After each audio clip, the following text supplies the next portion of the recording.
ए बाळा, मनासारखं काहीच होत नाही म्हणून नाराज आहेस ना? इतकी प्रार्थना केलीस, इतका विश्वास ठेवला, पण तरीही गोष्टी तुझ्या मनासारख्या घडल्या नाहीत. आणि आता तुला वाटतंय मी तुझ ऐकतच नाहीत. पण लक्षात ठेव, मी उशीर करतो, पण चुकीचं कधीच करत नाही. तू ज्या गोष्टीसाठी रडतेयस ना, कदाचित ती तुझ्यासाठी योग्य नसेल. म्हणून मी तुला थांबवत आहे. कारण तुला फक्त आज दिसतंय, पण मला तुझं पूर्ण आयुष्य दिसतंय.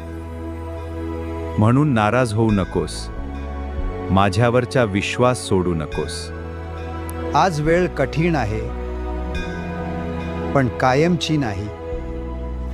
ज्या दिवशी सगळं ठीक होईल ना, त्या दिवशी तुलाच समजेल की मी तुला एकटं कधी